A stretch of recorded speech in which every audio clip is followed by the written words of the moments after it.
will make decisions without any real thought about the consequences. Well, isn't that a lot of what we see happening in our community? Aren't people robbing and shooting and carjacking? Not just because they're criminal minded, but maybe, just maybe, there's an underlying something there that everybody has ignored over the years and act like nothing was going on, act like nothing was wrong. We kind of have to be mindful of, because those people are then gonna, and they have pressured speech as well. Like when you, what I'm saying is, that's pressured speech. That's another sign that there is a mental disorder in somebody. People, no, that's just how they talk. No, they kind of got a disorder. No, okay, it's pressured speech. There's the problem. People in my family, guys, I just kind of look around like, okay. But there's a problem.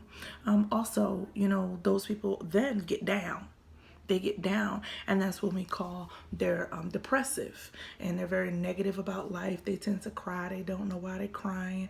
You like, it wasn't even that serious, and they're crying. They're upset. They have a negative perspective. Everything is, the cup is half empty. With people like that, they don't make a lot of eye contact. They can tend to hurt themselves sometimes, be it, being in situations with relationships or self-hurting themselves. But it's a lot of negative, just a lot of negative energy around them. You ever been around a person like, she's so draining, she's so negative, like I just can't. Well, maybe there's a basis to that. Also, what we have to look at is bipolar disorder. People with bipolar disorder, a lot of things come along with that. Anxiety, or is somebody always shaking, constantly fidgeting, constantly worried about something, constantly like, she's such a worried. No, she has anxiety disorder. And then substance abuse disorders. A lot of people who are addicted to things, the basis of it is bipolar disorder. So this runs deep, and the problem is that it looks like a lot of things. It looks like your everyday stuff, things that we've gotten used to. We're like, oh, that's just how she is, or such and such is tripping, or something. No, they actually have something that needs to be addressed, and we're not doing that. How do you say, well, what do I do? Like, if I think somebody's this bipolar, how do I talk to them about it? It's not easy.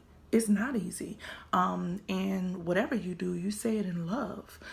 Patients who are bipolar tend to have already had issues. Either they have been under long-time social stressors. It can even be long-time academic or financial stressors. And oftentimes it's associated with childhood abuse, be it sexual, physical, mental, emotional. It's associated with those things.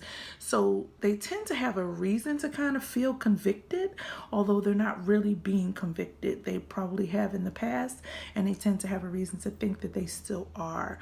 And again, that's why it's so hard to pick up or notice, because you say, well, that they've been through a lot, or this, that, and the third. Well, it's right, it's true, they have been through a lot, but we have to be honest about what we're seeing.